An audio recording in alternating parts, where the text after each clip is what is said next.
La porte ouverte dans le ciel. La vision du salut en gloire 1.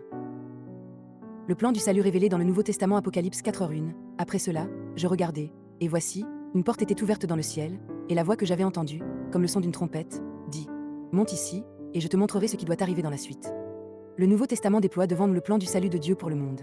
Dieu accomplit ce salut à travers 6 grands événements.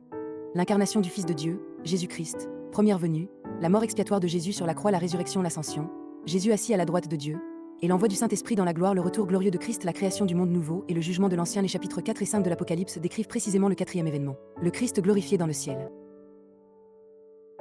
2.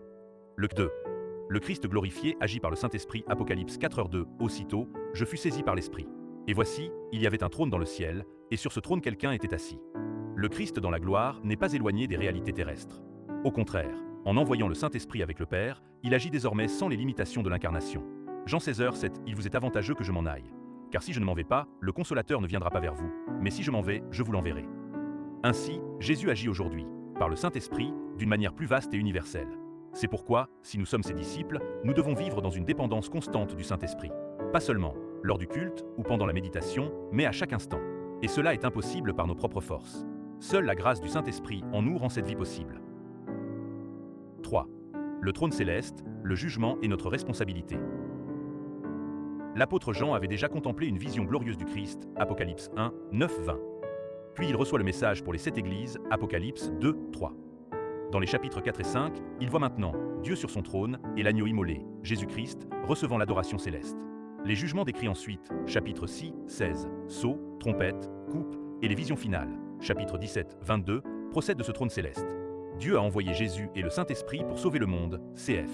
Jean 3h17, les anges déchus ne sont pas inclus dans le salut, cf 2 Pierre 2h4. Cela correspond globalement à l'enseignement biblique classique. Sur la destinée humaine, le point est plus délicat. La Bible affirme à la fois la responsabilité humaine et la souveraineté de Dieu. Le débat entre arminianisme et calvinisme porte précisément sur cette tension. Conclusion spirituelle, notre destinée n'est pas à chercher dans les puissances visibles, ni dans une sécurité humaine. Mais elle se joue dans ceci. Demeurer en Christ, vivre dans le Saint-Esprit. Si nous suivons Satan, le chemin mène à la perdition. Mais si, par grâce, nous demeurons en Jésus et vivons dans l'Esprit, alors s'ouvre devant nous le chemin du royaume éternel.